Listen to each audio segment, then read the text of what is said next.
So today I'm just going to be getting right into the trick. This is what it is going to look like. So let's say we have a deck of cards here, and you can pick any card that you like, any one that you want at all. So let's say you pick this one here from the middle.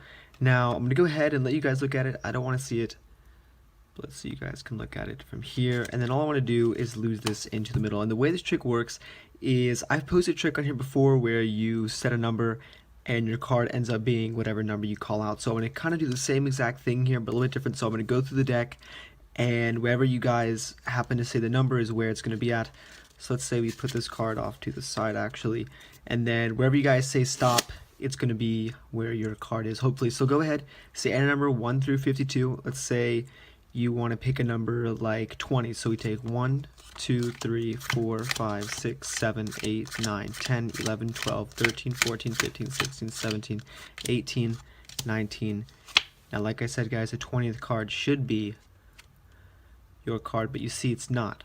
So what happens is if I snap my fingers right here, the card actually jumps right over there. So this should be your card. That is the trick, guys. Hope you guys like it, and if you want to do it, don't forget to stick around for the tutorial.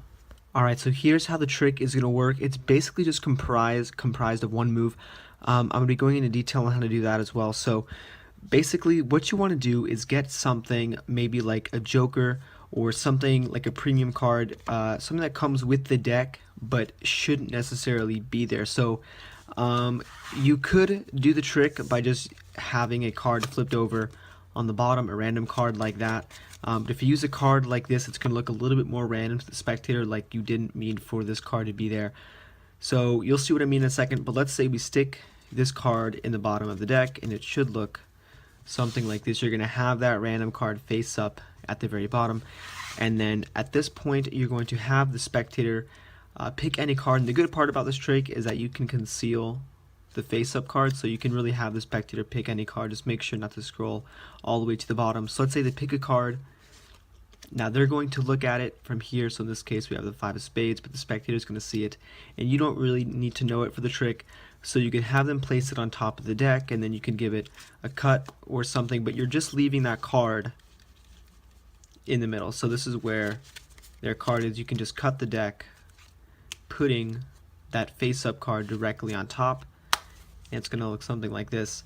And then from here what you do is you tell the spectator, you kind of explain to them that they're going to be saying a number. Okay, it could be any number 1 through 52 in the deck, and as you say that, as you're explaining to them, you know, you can pick a number 1 through 52, and I'm going to go through the deck one by one, and as you're kind of explaining that whole you're going through the deck one by one process, you're spreading out the deck. You don't really make a big deal about this card being face up. You kind of make it like nonchalant, like you didn't know this card was going to be face up.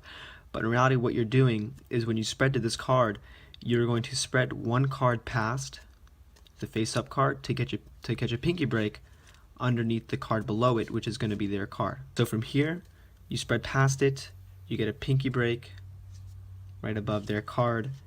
You now flip over that middle card, that one that's face up, you flip that over with the other deck, and you say okay, in one swift motion you kind of put this deck on top of the pinky break, grab the whole thing from the pinky, and you're sliding out that bottommost card as you pull the top half away. Grab that with your thumb and say, you know what, I'm just going to leave this card over here actually. So you're really not trying to make a big deal about moving that at all. So if you guys want to go ahead and rewind that, if you want to get that again, you can. But at this point you just put the deck back on top. Their card is going to be here. Okay, so then you can say, you know what, go ahead and call out a number. Let's see if this works. So at this point you can just go ahead and deal out any number of cards, and none of the cards are going to be theirs, but then you snap your fingers and the card pops back over here. So if you guys want to see the explanation one more time, I'm going to be going over it. So you go ahead and you get that random card that is going to be on the bottom, face up from the bottom. The spectator's card, the 5 of spades, is going to be right below it. And at this point you say, okay, you know what, you go ahead and call out a number. We're going to go through the cards one by one, and you kind of act surprised a little bit, but don't oversell it.